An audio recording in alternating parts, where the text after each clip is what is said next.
I'm going to read the prologue to the book, which, although it is the prologue to the book, takes place really at the moment I've just talked you up to, which is sort of 2/3 of the way through the book when the day of apology has gone up in flames.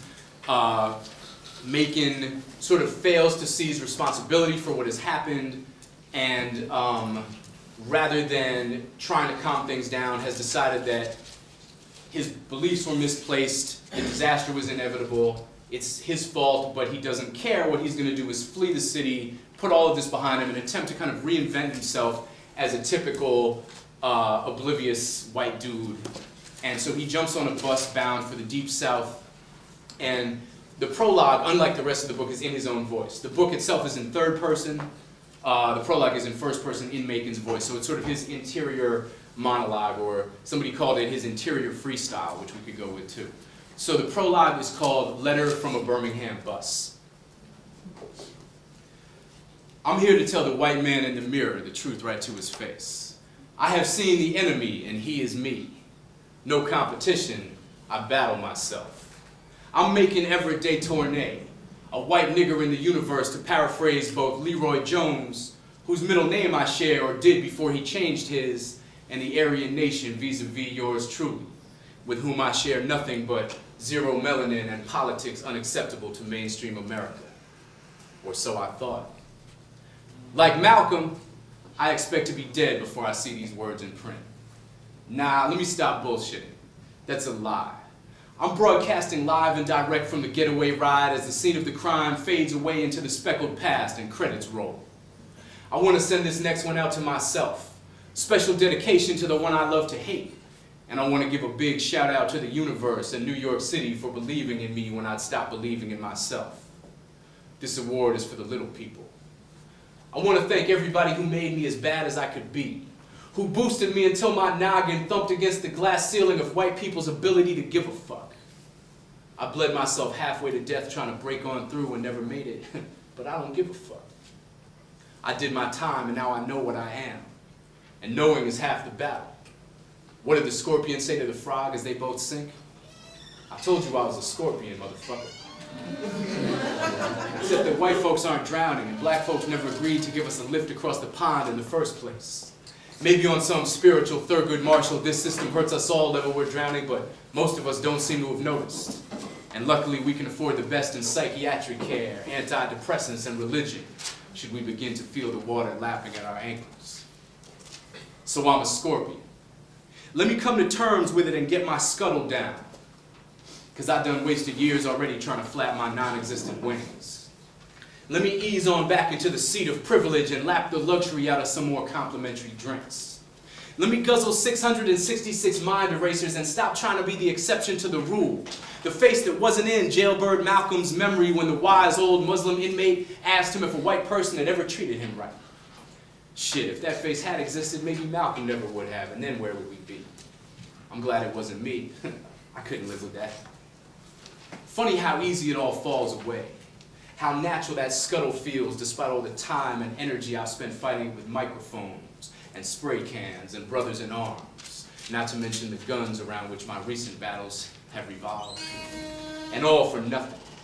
All to realize with 100% of my brain that I'm the same as everyone I've ever hated, and it only took them 10% to know who they were from the get-go. And they've been getting shit-faced on free drinks and laughter this whole time, watching me chase my shadow. They called me the new face of hate in Newsweek. The Nation asked, can America take Macon Day Tournay seriously? With a cutesy subheadline that said, can Macon Day Tournay?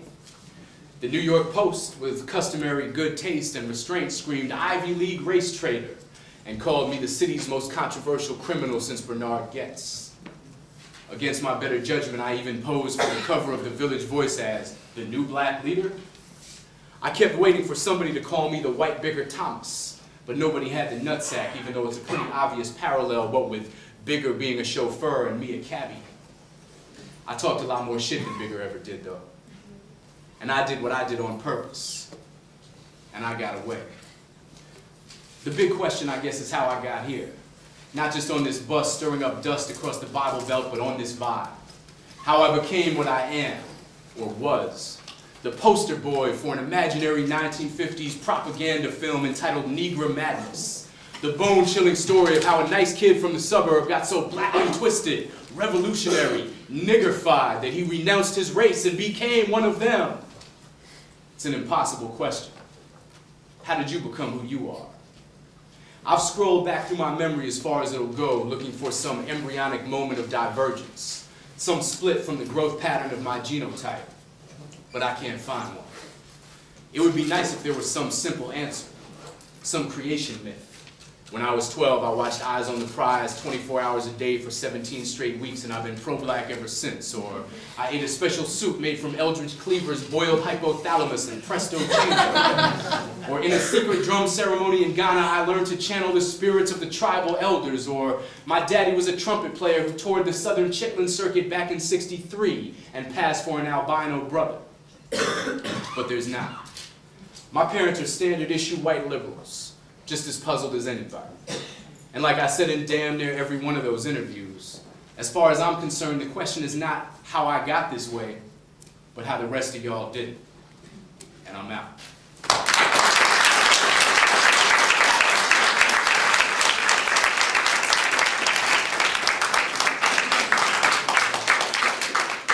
Thank you. I hope you appreciate my costume change there.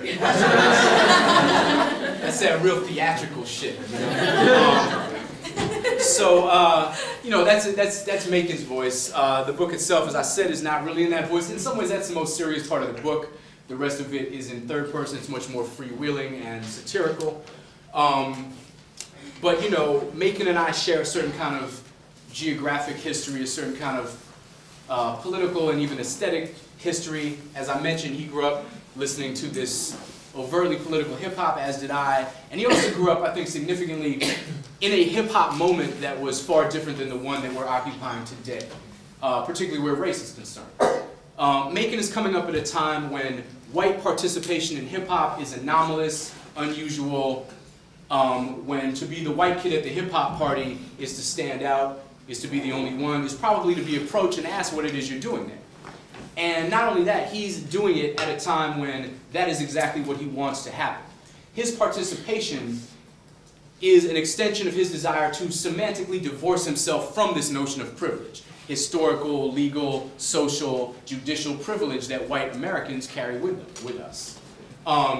So for him, stepping away from that means occupying some space that he considers not to be part of the problem, but part of the solution. The space he finds is hip-hop. So he's working in many ways with a flawed equation, right? Because the opposite of white privilege is not blackness any more than blackness equals hip-hop, right? Only in some kind of funhouse mirror, at least these days. The opposite of white privilege is working to dismantle and challenge and dismember white privilege. So what he's really looking for in a lot of ways is affirmation. He's looking to be told again and again that he is the exception to the rule, that he is not part of the problem, that he is the down white boy. For me, that desire took on the form of going to these hip-hop parties. I was an MC. You know, back then, the notion of going to a hip-hop party pretty much implied that you were a participant in some element of hip-hop culture, because the idea of fandom didn't exist in the same kind of way. It was really very much more, to me anyway, participation-based. So what are you doing here, in some ways translated into which of these art forms do you attempt to, you know, involve yourself in. I would attend these parties as visible as possible, not trying to blend in, not trying to sort of be another, you know, anonymous party goer, but like rocking a Malcolm X t-shirt, right? Which if you're 13 and white in Boston in 1990 is, you know, going to catch some looks. So that people would walk up to him and be like, what do you know about that man? And I could be like, thank you for asking, right? I will now recite for you a series of facts about Malcolm's life that will leave you with no doubts as to my studiousness, my downness, my right to be here. You know, at the end of it, you will give me a pound, tell me that I'm pretty cool for a white boy, and I'll be like, yes, thank you for noticing. You know?